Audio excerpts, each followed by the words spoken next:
태국이 지금 발칵 뒤집혔습니다. 태국 캄보디아 휴전 협정이 체결되기 바로 며칠 전 단 한 건의 사건 때문이었는데요. 그 사건은 태국만이 아니라 주변 국가들, 나아가 6.25에 참전했던 모든 나라로 퍼져나갔고 전 세계는 한국을 향해 경의를 표했는데요. 때는 태국 캄보디아 휴전 협상이 연이어 결렬되던 그 순간 미국의 한 병원 중환자실에서는 태국 6.25 참전 용사의 손녀가 숨을 헐떡이며 죽는 날만을 기다리고 있었습니다. 미국의 어떤 병원도 그 어떤 의료진도 더 이상 방법이 없다고 고개를 저었는데요. 바로 그때 70년 전 한국을 살리러 왔던 한 태국 병사의 이름이 역사를 다시 움직이기 시작합니다. 할아버지가 목숨을 걸고 지켜낸 그 나라에서 과연 손녀는 살아날 수 있었을까요? 미국이 포기한 생명, 70년의 약속을 한국은 어떻게 지켜냈을까요? 지금부터 그 믿기 힘든 사연 속으로 들어가 보겠습니다. 그 전에 구독과 좋아요를 눌러서 이 영상이 더 널리 퍼진다면 통일조국으로 한 걸음 다가가게 됩니다. 또 우리 자유대한민국이 영원할 것이라 생각하신다면 대한민국 만세라고 댓글로 남겨주세요. 사연 바로 시작합니다. 저는 마크 톰슨, 46살의 미국인입니다. 아내 수완나는 41살이고요. 저희는 시애틀에서 평범하게 살았습니다. 제가 건축 설계를 하고 아내는 초등학교에서 아이들을 가르쳤어요. 그런데 2024년 가을 모든 게 멈췄습니다. 아내가 쓰러진 건 학교 운동장에서였어요. 아이들과 달리기를 하다가 그대로 고꾸라졌다고 했죠. 처음엔 빈혈이라고 생각했습니다. 하지만 병원 검사 결과는 달랐어요. 희귀 자가면역 질환이었습니다. 몸이 스스로를 공격하는 병이라고 했죠. 의사는 차트를 내려놓으며 말했습니다. 미안합니다만 우리가 할 수 있는 건 없습니다. 시애틀 대학병원에서 시작해 로스앤젤레스, 뉴욕, 보스턴까지 다녔습니다. 유럽까지 갔어요. 런던과 추리히의 전문가들도 만났죠. 대답은 똑같았습니다. 치료법이 없다는 거였어요. 그저 통증을 줄이고 편안하게 보내는 게 최선이라고 했습니다. 병실로 돌아올 때마다 아내는 창밖만 바라봤습니다. 말이 없었어요. 저도 할 말이 없었죠. 그냥 손을 잡고 있었습니다. 아내 손은 점점 차갑고 가벼워졌어요. 2025년 2월 아내 상태는 더 나빠졌습니다. 걷기도 힘들어했어요. 병실 침대에서 대부분의 시간을 보냈죠. 심전도 기계 소리만 규칙적으로 울렸습니다. 그 소리를 들으며 저는 생각했어요. 저 소리가 언제 멈출까? 어느 날 저녁이었습니다. 병실 텔레비전에서 뉴스가 나왔어요. 태국과 캄보디아 국경에서 폭격이 있었다는 소식이었죠. 민간인도 다쳤다고 했습니다. 화면 아래 자막이 흘렀어요. 휴전 협상 또다시 결렬. 같은 자막이 며칠째 반복됐습니다. 국경에서 사람들이 죽어가는데 아무도 멈추지 못했어요.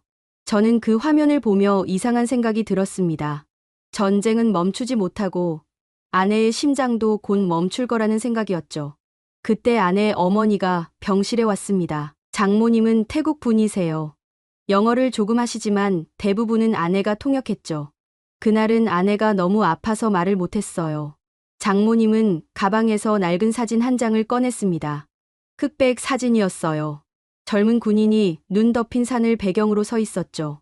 군복을 입고 총을 들고 있었습니다. 얼굴은 어렸어요. 20살쯤 돼 보였죠. 장모님이 사진을 제게 건넸습니다. 손이 떨렸어요. 그리고 천천히 말했죠. 이 사람이 수완나 할아버지예요. 저는 사진을 들여다봤습니다. 눈밭, 군복, 어린 얼굴. 그리고 사진 뒷면에 적힌 글씨가 보였어요. 1950년 12월, 한국 화천. 한국이라는 단어에 멈칫했습니다. 6.25 전쟁이라는 걸 알았어요. 그 전쟁에 태국군도 참전했다는 건 처음 알았죠. 장모님이 다시 말했습니다. 저 사람은 한국이 가장 버려졌을 때 갔어요. 아무도 안 가려던 곳에 갔죠. 장모님 목소리가 떨렸습니다. 아내가 침대에서 눈을 떴어요. 어머니를 바라봤죠. 장모님이 아내 손을 잡았습니다. 내 할아버지는 그곳에서 사람을 살렸어. 한국 사람들을. 그러니까 지금 우리도 그곳으로 가야 해. 저는 이해하지 못했습니다. 한국으로 가라고요? 치료를 받으러요? 미국과 유럽의 최고 병원들이 다 포기했는데요. 하지만 장모님은 확신에 차 있었어요. 한국은 빚을 갚는 나라예요. 우리 아버지가 그들을 도왔으니까 이제 그들이 우리를 도울 거예요. 병실은 조용했습니다. 심전도 소리만 들렸어요. 텔레비전에선 여전히 전쟁 소식이 나왔죠. 포격, 협상 결렬, 민간인 사망. 아무것도 멈추지 않는 세상이었습니다. 아내가 제 손을 잡았어요. 힘이 없었죠. 그래도 꽉 쥐었습니다. 그리고 말했어요. 한국으로 가요. 저는 아내의 얼굴을 봤습니다. 눈물이 고여 있었어요. 하지만 포기한 눈빛은 아니었죠. 뭔가 붙잡으려는 눈빛이었습니다. 다음 날 저는 인터넷으로 한국 병원들을 찾아봤어요. 서울에 큰 병원들이 많았습니다. 삼성서울병원, 서울아산병원, 서울대학교병원. 이름만으로는 알 수 없었죠. 미국 병원들보다 나을까 확신이 없었어요. 그래도 비행기 표를 끊었습니다. 2월 말이었어요. 출발 전날 밤, 저는 침대 옆에 앉아 아내를 봤습니다. 숨소리가 약했어요. 산소 마스크를 쓰고 있었죠. 저는 생각했습니다. 우리는 치료를 받으러 가는 게 아닐지도 몰라. 어쩌면 빚을 지러 가는 건지도 모르지. 그때 텔레비전 화면이 바뀌었습니다. 태국 국경 지역 영상이었어요. 무너진 집, 울고 있는 아이들, 들것에 실린 사람들, 그리고 자막이 또 흘렀죠. 휴전 협상 재개 여부 불투명. 저는 리모컨을 들어 텔레비전을 껐습니다. 화면이 꺼지자 병실이 더 조용해졌어요. 심전도 소리만 남았죠. 삑, 삑, 삑. 아내가 눈을 떴습니다. 저를 봤어요. 그리고 나지막이 말했죠. 우리 갈 수 있을까요? 저는 고개를 끄덕였습니다. 거짓말인지 진심인지 저도 몰랐어요. 그냥 끄덕였죠. 갈 수 있어요. 우리 꼭 가요. 비행기는 13시간을 날았습니다. 시애틀에서 인천까지였어요. 아내는 휠체어에 앉아 있었죠. 산소통을 옆에 두고요. 승무원들이 계속 와서 상태를 확인했습니다. 괜찮으시냐고 물었어요. 아내는 고개만 끄덕였죠. 저는 창밖을 봤습니다. 구름만 보였어요. 끝없는 하얀 구름이었죠. 아무 생각도 안 들었습니다. 그냥 멍하니 앉아 있었어요. 장모님은 뒷좌석에 앉아 계셨습니다. 가끔 앞으로 몸을 기울여 아내 어깨를 쓰다듬었어요. 말은 없었죠. 그냥 손을 얹고 있었습니다. 비행 5시간쯤 지났을 때였어요. 아내가 가방을 뒤적였습니다. 뭔가를 꺼냈죠. 낡은 노트였어요. 가죽 표지가 달아 있었습니다. 아내가 그걸 펼쳤어요. 이게 뭐예요? 제가 물었죠. 아내가 대답했습니다. 할아버지 일기예요. 어머니가 가져오셨어요. 일기라고 했지만 정확히는 전쟁 기록이었습니다. 날짜와 장소, 그리고 짧은 문장들이 적혀 있었어요.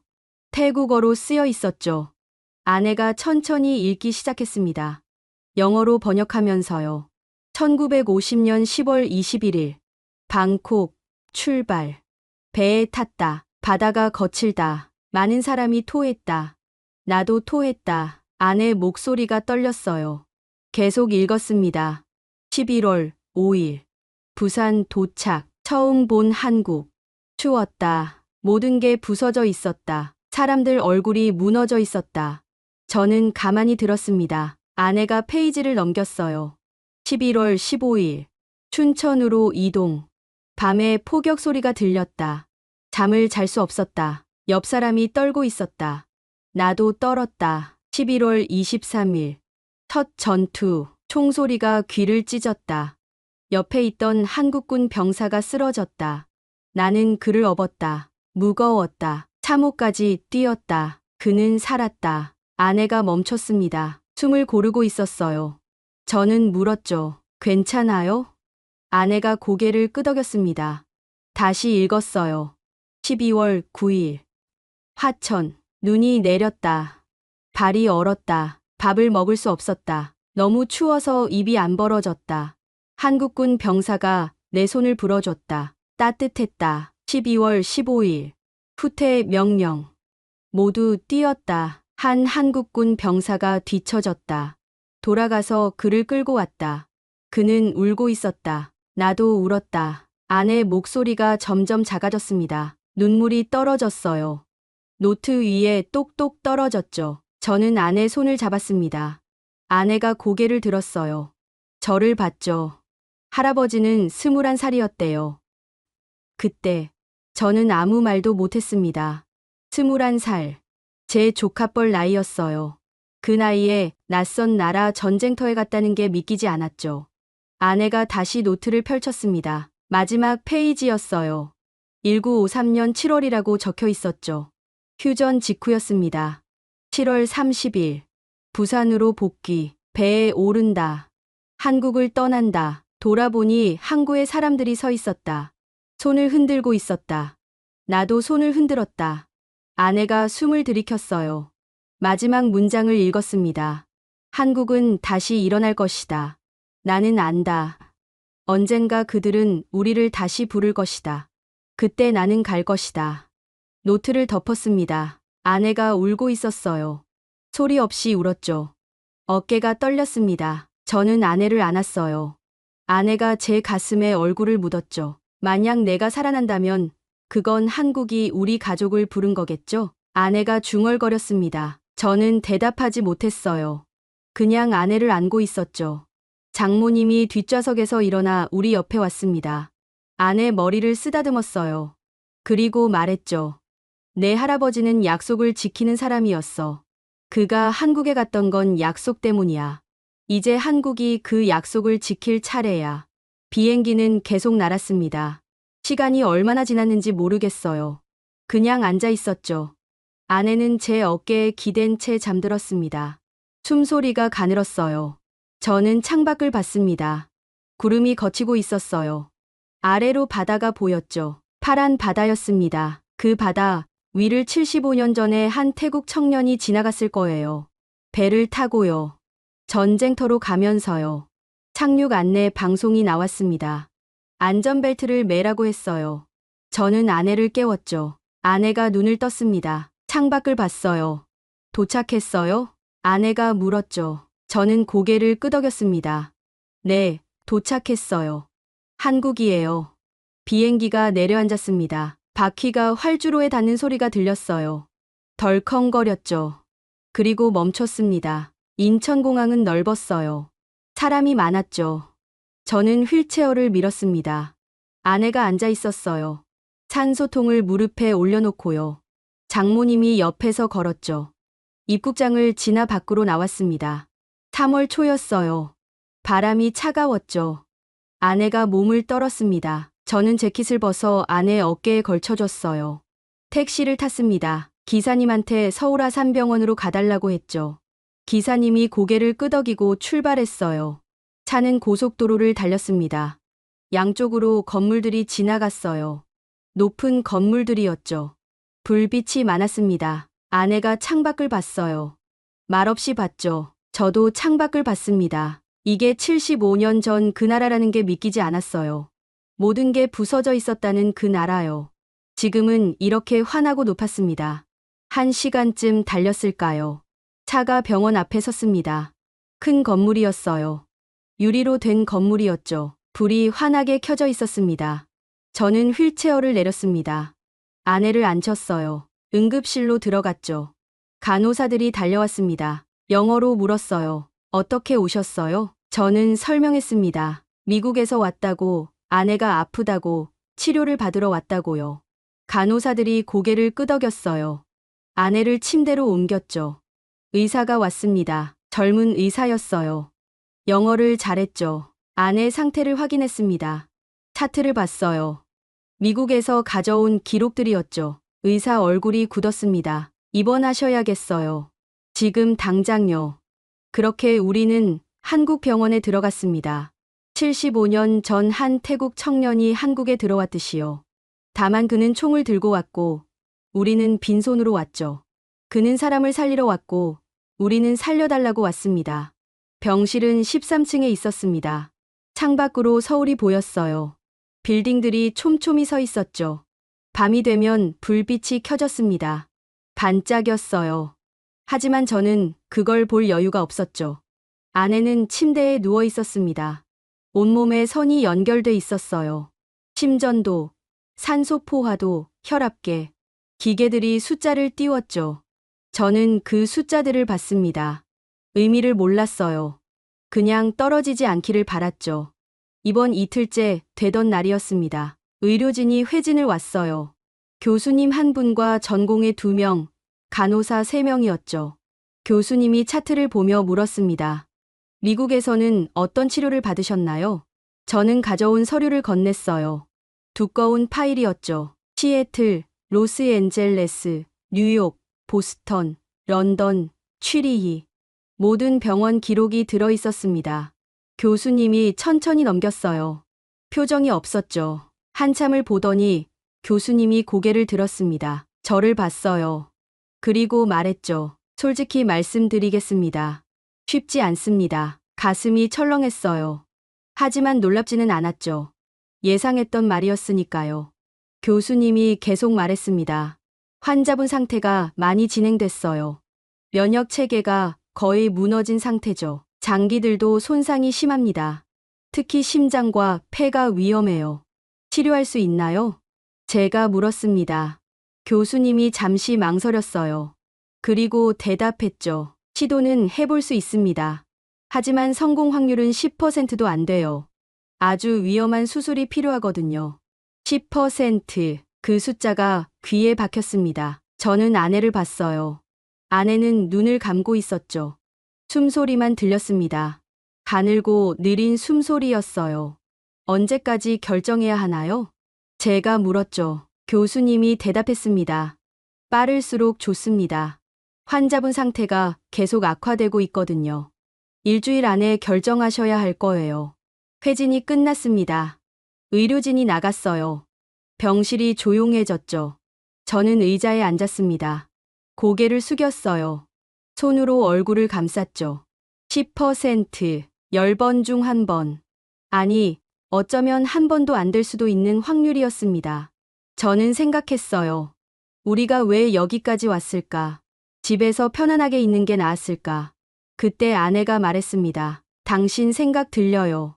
저는 고개를 들었어요. 아내가 눈을 뜨고 있었죠. 저를 보고 있었습니다. 아내가 미소 지었어요. 힘없는 미소였죠. 괜찮아요. 10%면 충분해요. 충분하긴 뭐가 충분해요. 제가 말했습니다. 목소리가 떨렸어요. 아내가 손을 뻗었죠. 저는 그 손을 잡았습니다. 차가웠어요. 할아버지도 그랬을 거예요. 확률 같은 건 몰랐을 거예요. 그냥 했죠. 살리려고요. 아내 말에 저는 아무 대답도 못했습니다. 그냥 손을 잡고 있었어요. 그날 밤이었습니다. 저는 병실 소파에서 잤어요. 제대로 잔 건 아니었죠. 눈만 감고 있었습니다. 1시간마다 깼어요. 아내 숨소리를 확인했죠. 들리면 다시 눈을 감았습니다. 새벽 4시쯤이었을까요? 복도가 시끄러워졌어요. 사람들이 뛰는 소리가 들렸죠. 저는 벌떡 일어났습니다. 문을 열었어요. 복도에 의료진이 모여 있었습니다. 응급카트를 밀고 있었어요. 한 병실로 들어갔죠. 비명 소리가 들렸습니다. 누군가 울고 있었어요. 저는 문을 닫았습니다. 가슴이 두근거렸어요. 손이 떨렸죠. 아내를 봤습니다. 다행히 아내는 자고 있었어요. 저는 창가로 갔습니다. 서울 야경이 펼쳐져 있었어요. 불빛들이 반짝였죠. 멀리 한강이 보였습니다. 다리에도 불이 켜져 있었어요. 아름다웠죠. 하지만 저는 그게 무섭게 느껴졌습니다. 저렇게 환한 도시에서 사람들이 죽어가고 있다는 게요. 벽에 걸린 텔레비전이 켜져 있었습니다. 소리는 꺼놨어요. 뉴스가 나오고 있었죠. 자막이 흘렀습니다. 태국 캄보디아 국경 포격, 민간인 3명 사망. 화면에는 무너진 집이 나왔어요. 사람들이 울고 있었죠. 들것에 누군가 실려 나갔습니다. 흰 천으로 덮여 있었어요. 다음 장면이었습니다. 회의실이 나왔어요. 양복 입은 사람들이 앉아 있었죠. 심각한 표정들이었습니다. 자막이 또 흘렀어요. 휴전 협상 재개, 진전 없어. 저는 리모컨을 들어 채널을 돌렸습니다. 다른 뉴스였어요. 같은 내용이었죠. 또 돌렸습니다. 역시 같았어요. 전쟁, 포격, 죽음, 협상, 결렬. 저는 텔레비전을 껐습니다. 화면이 꺼지자 방이 어두워졌어요. 심전도 소리만 들렸죠. 삑, 삑, 삑. 창밖을 다시 봤습니다. 서울 불빛이 여전히 반짝였어요. 저는 생각했습니다. 국경에서는 사람들이 죽고 이 병실에서도 한 사람이 죽어가고 있다고요. 전쟁은 늘 이렇게 가장 약한 사람부터 죽인다고요. 아침이 왔습니다. 간호사가 들어와 아내 상태를 확인했어요. 체온을 재고 혈압을 쟀죠. 그리고 기록지에 적었습니다. 간호사가 저를 봤어요. 어젯밤에 주무셨어요? 저는 고개를 가로저었습니다. 간호사가 걱정스러운 표정을 지었어요. 보호자분도 쉬셔야 해요. 환자분 곁에 계시려면 건강하셔야죠. 저는 알고 있었어요. 하지만 잘 수가 없었죠. 눈을 감으면 이상한 생각들만 들었으니까요. 오전 10시쯤이었습니다. 병원 사회복지팀에서 누가 왔어요. 젊은 여자분이었죠. 명함을 건넸습니다. 김지은 사회복지사라고 적혀 있었어요. 안녕하세요. 환자분 상담 차 왔습니다. 김지은 씨가 말했어요. 저는 고개를 끄덕였죠. 자리에 앉으라고 했습니다. 김지은 씨가 앉았어요. 태블릿을 꺼냈죠. 몇 가지 여쭤볼게요. 환자분 보험은 어떻게 되시나요? 미국 보험이요. 해외 치료도 커버됩니다. 가족 관계는요? 저는 남편이고요. 저기 계신 분이 장모님이에요. 김지은 씨가 장모님을 봤습니다. 장모님이 고개를 숙여 인사했어요. 김지은 씨가 다시 물었죠. 혹시 환자분이나 가족분 중에 한국과 특별한 인연이 있으신가요? 저는 멈칫했습니다. 특별한 인연이요? 아내를 봤어요. 아내가 고개를 끄덕였죠. 제가 대답했습니다. 아내 할아버지가 6.25 전쟁 참전용사예요. 태국군이었죠. 김지은 씨 손이 멈췄습니다. 고개를 들어 저를 봤어요. 그리고 다시 물었죠. 확실하신가요? 네, 확실해요. 증거도 있어요. 저는 가방에서 노트를 꺼냈습니다. 할아버지 일기였어요. 김지은 씨에게 건넸죠. 김지은 씨가 펼쳤습니다. 태국어로 쓰여 있었지만 날짜는 읽을 수 있었어요. 1950년, 1951년, 1952년. 김지은 씨가 사진도 봤습니다. 눈 덮인 산 앞에 선 젊은 군인이었죠. 김지은 씨 얼굴이 변했어요. 뭔가 말하려다 입을 다물었습니다. 그리고 조심스럽게 말했죠. 이 내용을 의료진과 공유해도 될까요? 저는 고개를 끄덕였습니다. 김지은 씨가 일어났어요. 노트와 사진을 들고 나갔죠. 병실이 다시 조용해졌습니다. 저는 아내를 봤어요. 아내가 말했죠. 뭔가 달라질까요? 저는 몰랐습니다. 그냥 어깨를 으쓱했어요. 아내가 눈을 감았죠. 저도 창밖을 봤습니다. 서울은 여전히 움직이고 있었어요.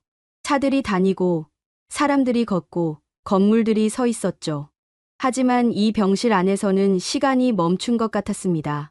우리는 그냥 기다리고 있었어요. 뭔가를요. 다음 날 오후였습니다. 병실 문이 열렸어요. 김지은 씨가 들어왔죠. 그런데 혼자가 아니었습니다. 뒤에 교수님 세 분이 따라 들어왔어요. 어제 회진 오셨던 교수님도 계셨죠. 분위기가 달랐습니다. 어제와는 뭔가 달랐어요. 교수님들 표정이 진지했죠. 하지만 차갑지는 않았습니다. 오히려 따뜻해 보였어요. 맨 앞에 계시던 교수님이 입을 열었습니다. 60대쯤 돼 보이는 분이었어요. 머리가 희끗했죠. 저는 이 병원 국제진료센터 소장 박종민입니다. 환자분 상황에 대해 들었어요. 박종민 교수님이 말했습니다. 목소리가 차분했어요. 저는 고개를 숙여 인사했죠. 네, 감사합니다. 박종민 교수님이 침대 옆으로 왔습니다. 아내를 봤어요. 아내가 눈을 떴죠. 박종민 교수님이 미소 지었습니다. 안녕하세요. 많이 힘드시죠?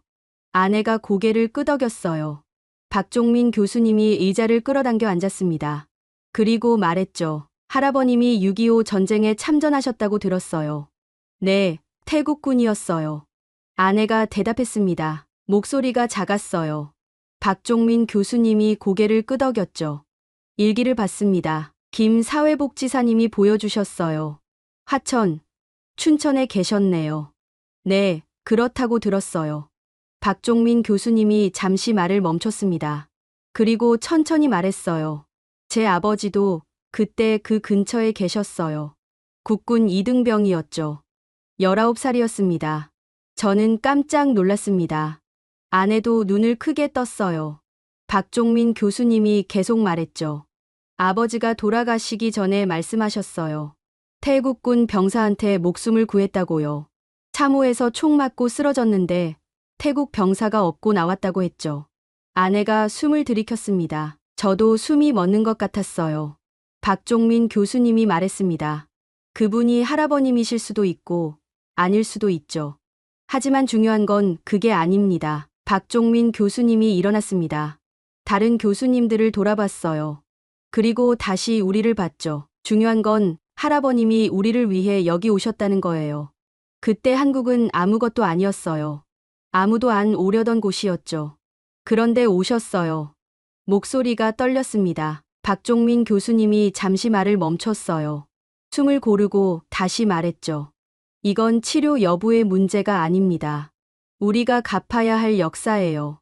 병실이 조용해졌습니다. 아무도 말하지 않았어요. 저는 눈물이 날 것 같았죠. 참았습니다. 아내는 이미 울고 있었어요. 다른 교수님이 앞으로 나왔습니다. 40대쯤 돼 보이는 여자 교수님이었어요. 저는 심장내과 최은영 교수입니다. 환자분 수술을 제가 맡겠어요. 최은영 교수님이 말했습니다. 단호한 목소리였어요.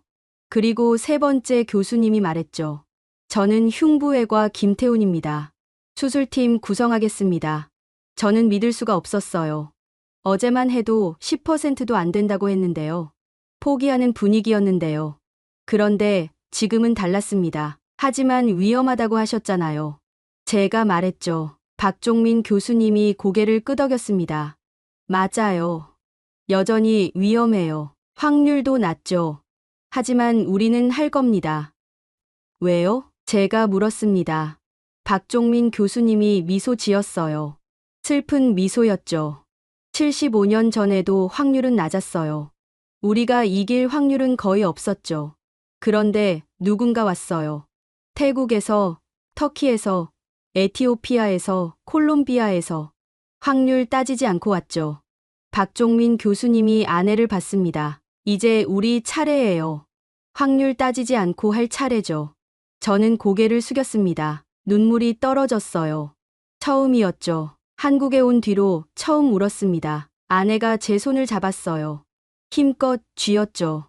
교수님들이 나갔습니다. 김지은 씨만 남았어요. 김지은 씨가 조용히 말했죠.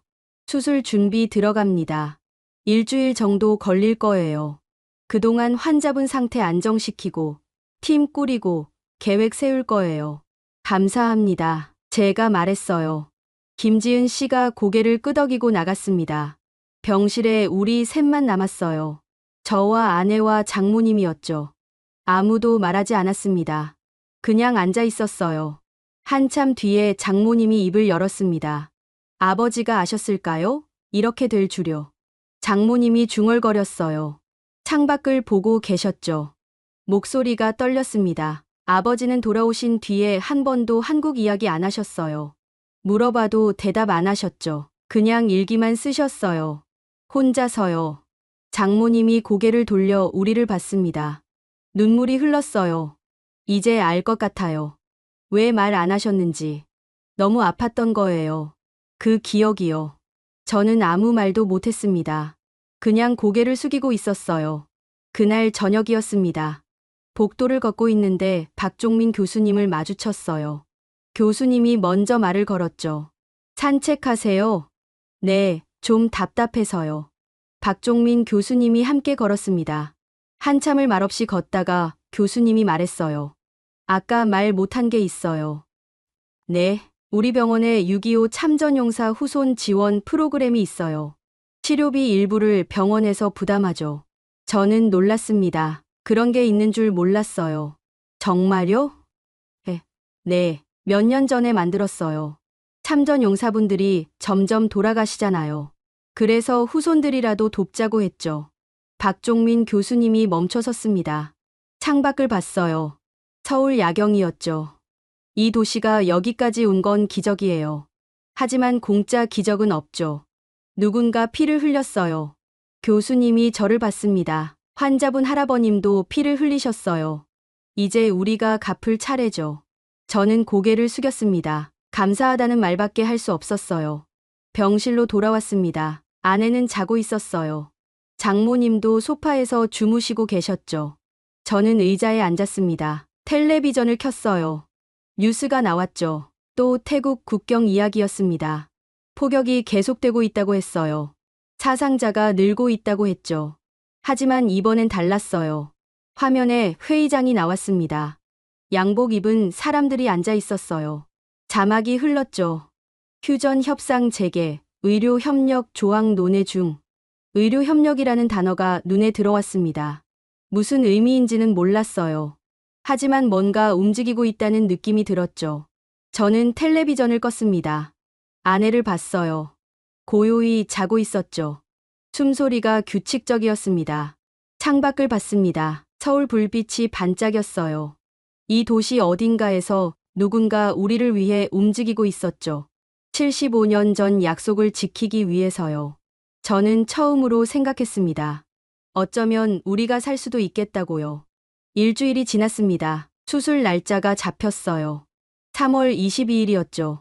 이틀 뒤였습니다. 그동안 아내는 여러 검사를 받았어요. CT, MRI, 초음파, 혈액 검사. 매일 뭔가를 찔렀죠. 아내는 아무 말 없이 받았습니다. 표정이 없었어요. 밤마다 저는 복도를 걸었습니다. 잠이 안 왔어요. 병원 복도는 밤에도 환했죠. 형광등이 쉬지 않고 켜져 있었습니다. 간호사들이 조용히 움직였어요. 카트 끄는 소리만 들렸죠. 어느 날 밤이었습니다. 3월 21일, 수술 전날 밤이었어요. 저는 병실 소파에 누워 있었죠. 눈을 감고 있었지만 잠들지 못했습니다. 갑자기 기계 소리가 달라졌어요. 심전도 소리였죠. 삑삑삑 빠르게 울렸습니다. 저는 벌떡 일어났어요. 아내를 봤죠. 아내가 몸을 떨고 있었습니다. 얼굴이 새하얗게 질려 있었어요. 입술이 파랬죠. 숨을 헐떡였습니다. 수았나. 저는 소리쳤어요. 아내가 대답하지 않았죠. 그냥 떨기만 했습니다. 저는 비상벨을 눌렀어요. 간호사들이 뛰어왔습니다. 의사도 왔어요. 사람들이 침대 주위로 모였죠. 누군가 저를 밀었습니다. 나가 계세요. 간호사가 소리쳤어요. 저는 복도로 밀려났죠. 문이 닫혔습니다. 안에서 소리가 들렸어요. 기계 소리, 사람들 목소리, 급한 발소리. 저는 벽에 기댔습니다. 다리에 힘이 없었어요. 주저앉았죠. 복도 바닥에 그냥 앉아 있었습니다. 얼마나 지났을까요? 시간 감각이 없었어요. 그냥 앉아 있었죠. 장모님이 달려왔습니다. 로비에 계셨던 모양이었어요. 무슨 일이에요? 장모님이 물었죠. 저는 대답하지 못했습니다. 그냥 병실 문을 가리켰어요. 장모님도 제 옆에 주저앉았죠. 문이 열렸습니다. 의사가 나왔어요. 젊은 전공의였죠. 얼굴에 땀이 흘렀습니다. 저는 벌떡 일어났어요. 어떻게 됐어요? 제가 물었죠. 전공의가 숨을 고르며 말했습니다. 일단 안정됐어요. 심정지 직전까지 갔는데 다시 잡았습니다. 심정지요? 목소리가 떨렸어요. 전공의가 고개를 끄덕였죠. 네, 위험했어요. 지금은 중환자실로 옮겼습니다. 수술은 어떻게 돼요? 내일인데요. 전공의가 잠시 망설였습니다. 그리고 말했어요. 교수님들이 회의 중이에요. 곧 오실 겁니다. 전공의가 들어갔습니다. 저는 그 자리에 서 있었어요. 장모님이 제 팔을 잡았죠. 떨고 있었습니다. 1시간쯤 지났을까요? 박종민 교수님과 최은영 교수님이 왔어요. 표정이 무거웠죠. 박종민 교수님이 입을 열었습니다. 환자분 상태가 많이 나빠졌어요. 오늘 밤 심장이 거의 멈출 뻔했죠. 수술은요? 제가 물었습니다. 최은영 교수님이 대답했어요. 예정대로 하긴 어려워요. 지금 상태로는 수술대에 올리는 것 자체가 위험하거든요. 그럼 어떻게 해요? 목소리가 커졌습니다. 저는 참을 수가 없었어요. 최은영 교수님이 조용히 말했죠. 이틀 더 기다려야 해요. 상태를 안정시키고 수술해야죠. 이틀 동안 또 이런 일 생기면요. 제가 소리쳤습니다. 박종민 교수님이 제 어깨에 손을 올렸어요. 그럴 수도 있어요. 하지만 지금 수술하면 살 확률이 더 낮아요. 저는 벽에 주먹을 쳤습니다. 아팠어요. 하지만 마음보다는 덜 아팠죠. 박종민 교수님이 말했습니다. 중환자실에서 24시간 지켜볼 겁니다. 최선을 다하겠어요. 교수님들이 가셨습니다. 저는 복도에 주저앉았어요. 고개를 숙였죠. 눈물이 떨어졌습니다. 바닥에 똑똑 떨어졌어요. 장모님이 제 등을 쓰다듬었습니다. 말없이 쓰다듬었어요. 저는 울었죠. 소리 내서 울었습니다. 중환자실 앞 대기실로 갔습니다. 작은 방이었어요. 딱딱한 의자만 있었죠. 창문도 없었습니다. 저는 의자에 앉았어요. 장모님도 앉았죠. 벽에 시계가 걸려 있었습니다. 째깍째깍 소리를 냈어요. 새벽 3시를 가리키고 있었죠. 저는 그 시계를 봤습니다. 초침이 움직였어요. 한 칸, 또 한 칸. 장모님이 가방을 뒤적였습니다. 뭔가를 꺼냈어요. 할아버지 사진이었죠. 그 눈밭 앞에 선 젊은 군인이었습니다. 장모님이 사진을 쥐고 눈을 감았어요. 입술이 움직였죠. 기도하고 있었습니다. 저는 대기실을 나왔습니다. 복도를 걸었어요. 중환자실 문 앞까지 갔죠. 유리문이었습니다. 안이 보였어요. 침대들이 줄지어 있었습니다. 환자들이 누워 있었어요. 온몸에 선이 연결돼 있었죠. 기계들이 숫자를 띄웠습니다. 의료진이 조용히 움직였어요. 저는 아내를 찾았습니다. 보였어요. 맨 안쪽 침대였죠. 아내가 누워 있었습니다. 얼굴이 보이지 않았어요. 기계에 가려져 있었죠. 한 간호사가 다가왔습니다. 저를 봤어요. 보호자분이세요? 네, 지금은 면회 안 돼요. 아침 8시에 10분만 가능합니다. 그냥 볼 수만 있으면 돼요. 제가 말했죠. 간호사가 고개를 저었습니다. 죄송해요. 규칙이에요. 저는 돌아섰습니다. 대기실로 갔어요. 장모님은 여전히 눈을 감고 있었죠. 저도 의자에 앉았습니다. 주머니에서 휴대폰을 꺼냈어요. 뉴스를 봤죠. 습관이었습니다. 화면에 기사가 떴어요.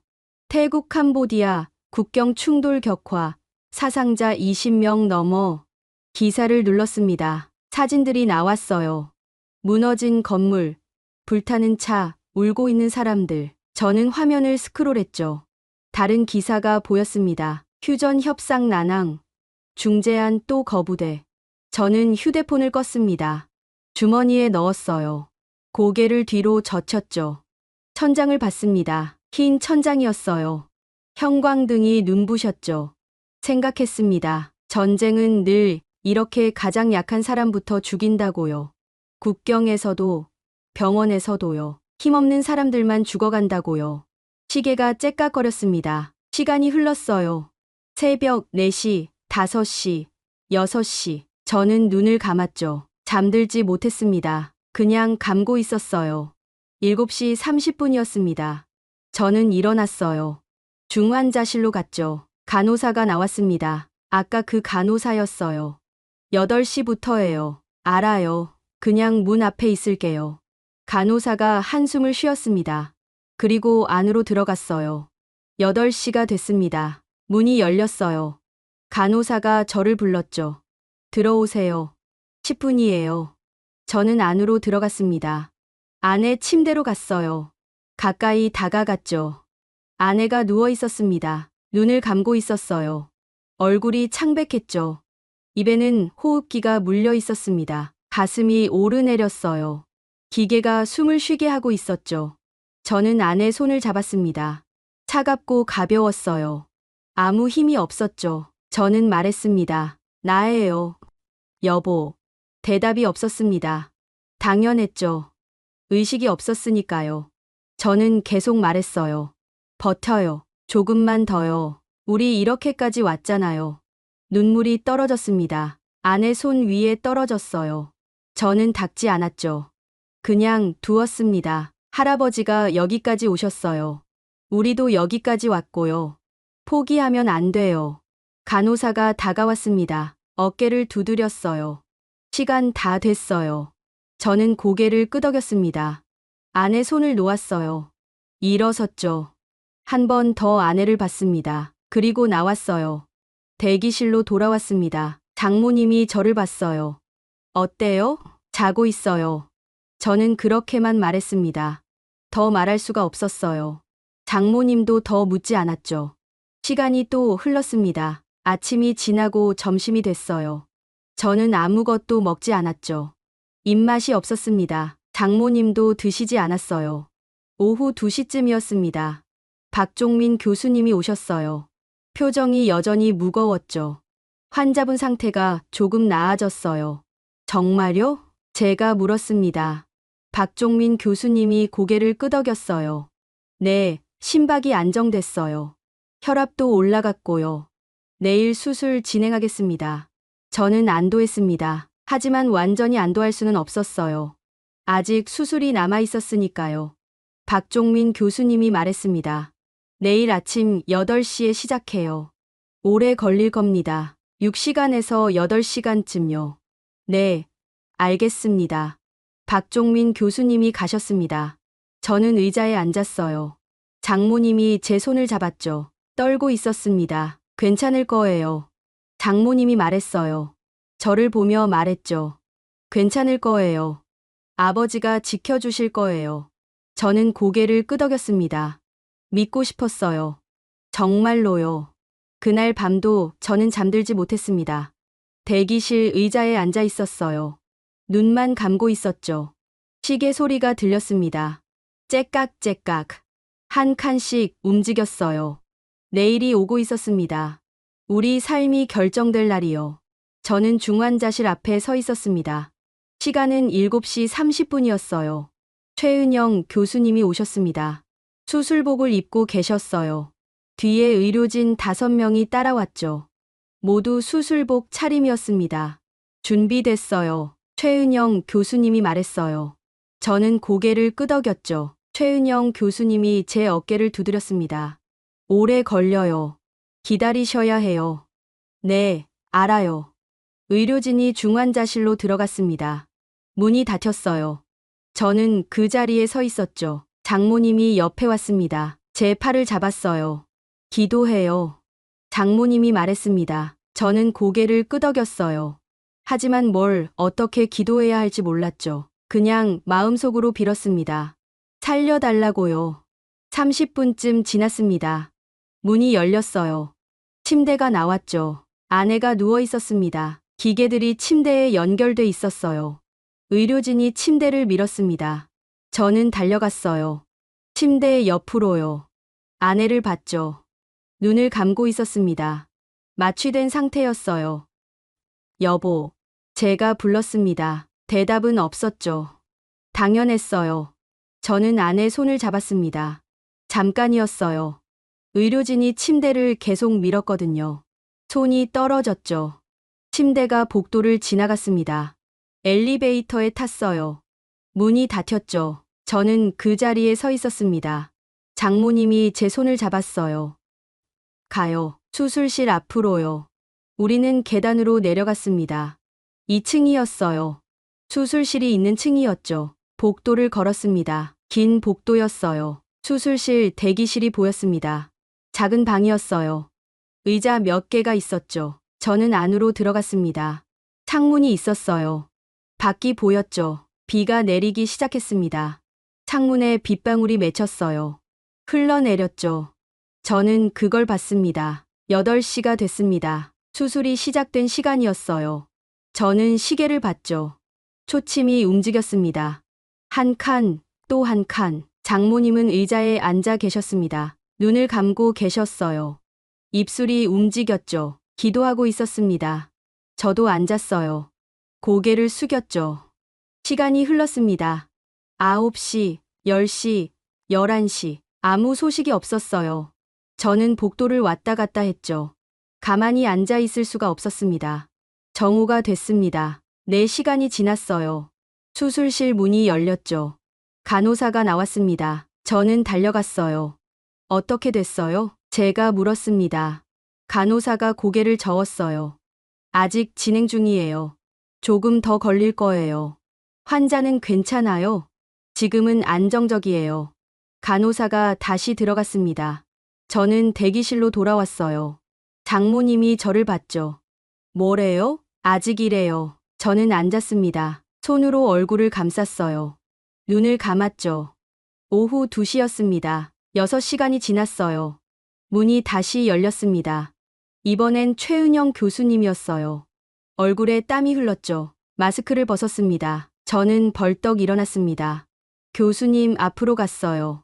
어떻게 됐어요? 최은영 교수님이 숨을 고르며 말했습니다.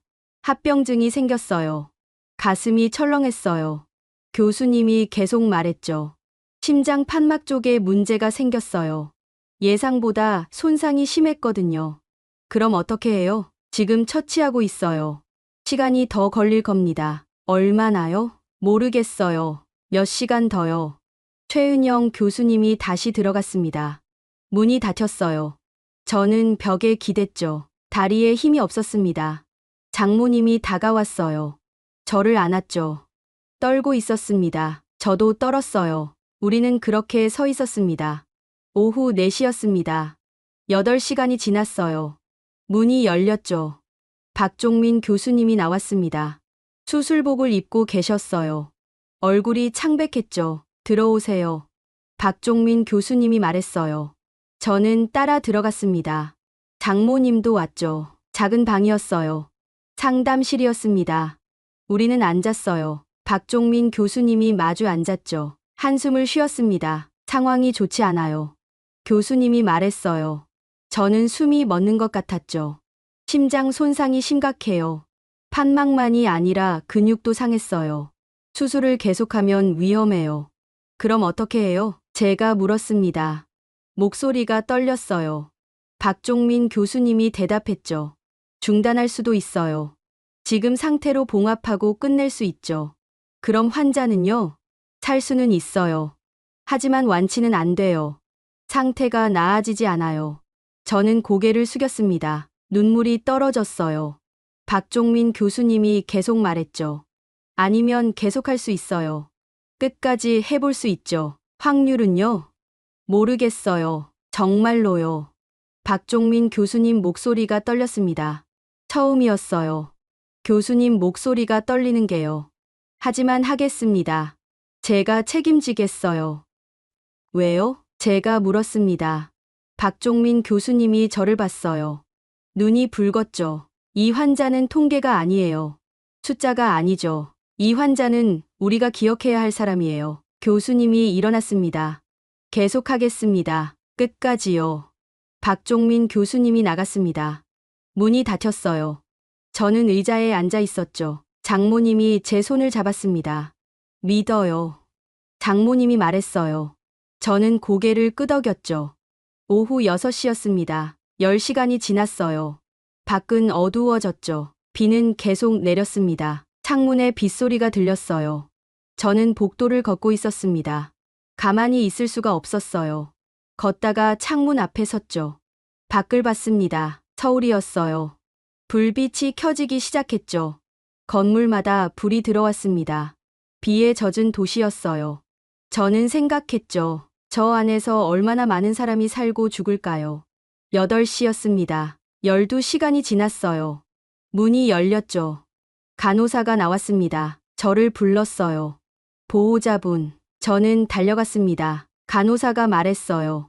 수술 끝났어요. 환자는요? 중환자실로 갔어요. 교수님이 곧 오실 겁니다. 간호사가 들어갔습니다. 저는 그 자리에 서 있었어요. 장모님이 달려왔죠. 끝났대요? 네, 끝났대요. 우리는 기다렸습니다. 10분쯤 지났을까요? 박종민 교수님과 최은영 교수님이 나왔어요. 수술복이 땀에 젖어 있었죠. 마스크를 벗었습니다. 저는 다가갔어요.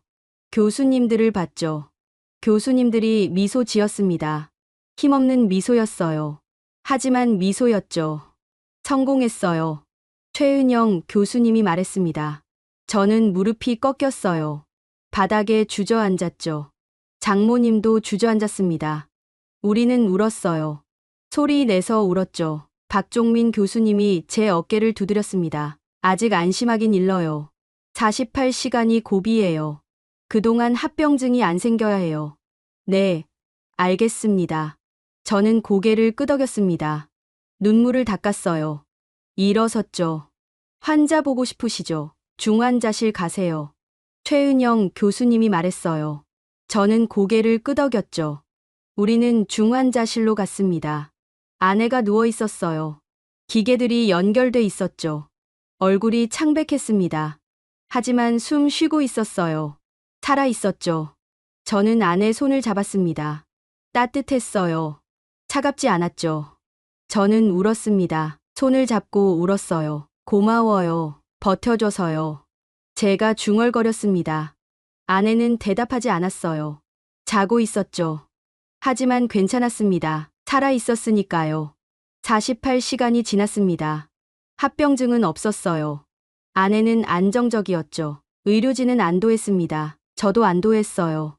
일주일이 지났습니다. 아내가 눈을 떴어요. 처음으로요. 저를 봤죠. 미소 지었습니다. 힘없는 미소였어요. 하지만 미소였죠. 우리 살았네요. 아내가 중얼거렸습니다. 목소리가 가늘었어요. 저는 아내 손을 잡았죠. 네, 살았어요. 우리요. 2주가 지났습니다. 아내는 일반 병실로 옮겼어요. 상태가 좋아졌거든요. 걷기 연습을 시작했죠. 처음엔 몇 걸음만 걸었습니다. 다음엔 조금 더 걸었어요. 박종민 교수님이 회진을 왔습니다. 차트를 보며 고개를 끄덕였어요. 잘하고 계세요. 회복이 빨라요. 언제 퇴원할 수 있어요? 아내가 물었습니다. 박종민 교수님이 미소 지었어요. 한 달쯤 더 있어야 해요. 완전히 회복돼야 하거든요. 그래도 괜찮아요. 살았으니까요. 아내가 말했죠. 박종민 교수님이 고개를 끄덕였습니다. 어느 날이었습니다. 김지은 사회복지사가 왔어요. 태블릿을 들고 있었죠. 보여드릴 게 있어요. 김지은 씨가 말했습니다. 태블릿을 켰어요. 기사가 보였죠. 저는 읽었습니다. 태국 캄보디아 휴전 협정 최종안 합의 기사를 눌렀어요. 내용이 나왔죠. 양국은 민간인 보호 및 의료 협력 조항에 합의했다. 이 조항에는 전쟁 피해자 치료를 위한 국제 협력 사례가 명시됐다. 더 읽었습니다. 특히 태국 6.25 참전용사의 손녀가 한국에서 치료받아 생존한 사례가 포함됐다. 이 사례는 국경을 넘는 인도주의적 의료 협력의 상징으로 제시됐다. 저는 화면을 봤습니다. 믿을 수가 없었어요. 아내를 봤죠. 아내도 놀란 표정이었습니다. 우리 이야기예요? 아내가 물었어요. 김지은 씨가 고개를 끄덕였죠. 네, 환자분 이야기예요. 병원에서 외교부에 보고했거든요. 그게 협상 테이블에 올라갔어요. 그래서요? 휴전 조항 중 하나가 됐어요. 민간인 보호 조항이요. 환자분 사례가 그 근거로 쓰였죠. 저는 아무 말도 못했습니다. 그저 화면을 봤어요. 장모님이 울고 있었죠. 소리 없이 울었습니다. 아버지가 하셨어요. 장모님이 중얼거렸어요. 사진을 꺼냈죠. 할아버지 사진이었습니다. 눈밭 앞에 선 젊은 군인이요. 아버지가 75년 전에 하신 일이 지금 전쟁을 멈췄어요. 김지은 씨가 다른 기사를 보여줬습니다. 태국 캄보디아, 내일 휴전 조인식. 조인식이 내일이래요. 생중계된대요. 다음 날이었습니다. 4월 15일이었어요. 우리는 병실에서 텔레비전을 켰죠. 뉴스 채널이었습니다. 화면에 큰 방이 나왔어요. 긴 탁자가 있었죠. 양쪽에 사람들이 앉아 있었습니다. 양복을 입고 있었어요. 아나운서가 말했습니다. 지금 태국 방콕에서 태국 캄보디아 휴전 조인식이 진행되고 있습니다. 한 남자가 서류를 펼쳤어요. 펜을 들었죠. 서명했습니다. 다른 남자도 서명했어요. 사람들이 박수쳤죠. 아나운서가 계속 말했습니다. 이번 휴전 협정에는 민간인 보호 조항이 포함됐습니다. 특히 국제의료 협력 사례가 명시돼 주목받고 있습니다. 화면이 바뀌었어요. 기자가 나왔죠. 이번 협정의 배경에는 한 감동적인 이야기가 있습니다. 태국 6.25 참전용사의 손녀가 한국에서 치료받아 생존한 사례인데요. 저는 아내를 봤습니다. 아내가 화면을 보고 있었어요. 눈물이 흘렀죠. 저도 울었습니다. 기자가 계속 말했습니다. 이 사례는 전쟁의 상처를 치유하고 국경을 넘어 생명을 구하는 인도주의의 상징이 됐습니다. 화면이 다시 조인식장으로 바뀌었어요. 사람들이 악수하고 있었죠. 웃고 있었습니다. 저는 텔레비전을 껐습니다. 병실이 조용해졌어요. 우리는 말없이 앉아 있었죠. 한참 뒤에 아내가 말했습니다. 할아버지한테 가고 싶어요. 어디요? 전쟁기념관이요. 할아버지 이름이 있을 거예요. 박종민 교수님께 여쭤봤습니다. 외출이 가능하냐고요. 교수님이 고개를 끄덕였어요. 짧게요. 한두 시간이면 돼요. 다음 날이었습니다. 우리는 택시를 탔어요. 용산 전쟁기념관으로 갔죠. 아내는 휠체어에 앉아 있었습니다. 아직 오래 걷긴 힘들었어요. 기념관은 컸습니다. 넓은 마당이 있었어요. 건물이 웅장했죠. 우리는 안으로 들어갔습니다. 6.25 전쟁 전시관으로 갔어요. 사진들이 걸려 있었죠. 무너진 서울, 피난민들, 군인들. 저는 천천히 봤습니다. 한쪽 벽에 명단이 있었어요. 참전국 명단이었죠. 태국도 있었습니다. 아내가 휠체어를 멈췄어요. 여기에요. 아내가 말했습니다. 명단을 봤어요. 태국군 참전 용사 명단이었죠. 알파벳 순으로 정리돼 있었습니다. 장모님이 손가락으로 찾았어요. 할아버지 이름을 찾았죠. 있었습니다. 장모님이 그 이름을 만졌습니다. 손으로 따라 썼어요. 울고 있었죠. 아내도 울었습니다. 저도 울었어요. 우리는 그 앞에 서서 울었죠. 한참 뒤에 아내가 말했습니다. 할아버지, 우리 왔어요. 빚 갚으러 왔어요. 아내 목소리가 떨렸어요. 계속 말했죠. 아니에요. 빚 갚으러 온 게 아니에요. 약속 지키러 왔어요. 할아버지 약속이요. 저는 아내 어깨를 안았습니다. 장모님도 아내를 안았어요. 우리는 그렇게 서 있었죠. 밖으로 나왔습니다. 햇살이 따뜻했어요. 바람이 불었죠. 아내가 하늘을 봤습니다. 이제 괜찮을 거예요. 모든 게요. 아내가 말했어요. 저는 고개를 끄덕였죠. 네, 괜찮을 거예요. 우리는 병원으로 돌아왔습니다. 아내는 피곤해했어요. 침대에 누웠죠. 금방 잠들었습니다. 저는 창가에 앉았어요. 서울을 봤죠. 환한 도시였습니다. 저는 생각했어요. 75년 전 한 태국 청년이 이 도시에 왔다고요. 아무것도 없던 이 도시에요. 그리고 사람을 살렸다고요. 오늘 이 도시가 그 손녀를 살렸다고요. 그리고 그 생명 하나가 전쟁 하나를 멈췄다고요. 이게 동맹이고 이게 형제라고요. 2달이 지났습니다. 5월이었어요. 서울에는 봄이 왔죠. 꽃이 피었습니다. 거리에 사람들이 많았어요. 아내는 퇴원했습니다. 건강해졌어요. 혼자 걸을 수 있었죠. 천천히 걸었지만 걸었습니다. 우리는 한강에 갔어요. 벤치에 앉았죠. 강물이 흘렀습니다. 햇살이 반짝였어요. 여기 살까요? 아내가 말했습니다. 저를 봤어요. 미소 지었죠. 뭐라고요? 한국에 살까요? 우리요. 저는 놀랐습니다. 생각해 본 적 없었거든요. 하지만 나쁘지 않았어요. 좋아요. 여기서 살아요. 우리는 웃었습니다. 강물을 봤어요. 자전거 타는 사람들이 지나갔죠. 아이들이 뛰어놀았습니다. 다음 주였습니다. 박종민 교수님이 연락했어요. 만나고 싶다고 했죠. 우리는 병원으로 갔습니다. 교수님 연구실이었어요. 책이 많았죠. 교수님이 우리를 앉혔습니다. 좋은 소식이 있어요. 박종민 교수님이 말했어요. 서류를 꺼냈죠. 환자분 사례가 논문으로 발표돼요. 국제학회에서요. 논문이요? 네, 희귀 질환 치료 사례로요. 그리고 인도주의적 의료의 사례로도요. 저는 서류를 받았습니다. 영어로 쓰여 있었어요. 읽을 수 없었죠. 하지만 제목은 보였습니다. 전쟁에서 치유로. 인도주의 의료의 사례. 할아버님 이야기도 들어가요. 6.25 전쟁 참전 이야기요. 그리고 손녀분이 한국에서 치료받은 이야기죠. 박종민 교수님이 말했습니다. 이 논문은 많은 사람이 읽을 거예요. 의사들이요. 그리고 기억할 거예요. 저는 고개를 숙였습니다. 눈물이 났어요. 아내가 제 손을 잡았죠. 감사합니다. 아내가 말했어요. 박종민 교수님이 미소 지었습니다. 제가 감사해요. 우리 모두요. 우리는 병원을 나왔습니다. 밖은 화창했어요. 바람이 시원했죠. 어디 갈까요? 제가 물었습니다. 아내가 대답했어요. 전쟁 기념관이요. 다시 가고 싶어요. 우리는 택시를 탔습니다. 용산으로 갔어요. 기념관 앞에 섰죠. 이번엔 아내가 걸었습니다. 휠체어 없이요. 천천히 걸었어요. 장모님이 옆에서 걸었죠. 저도 함께 걸었습니다. 전시관으로 갔어요. 명단이 있는 벽으로요. 할아버지 이름 앞에 섰습니다. 아내가 그 이름을 봤어요.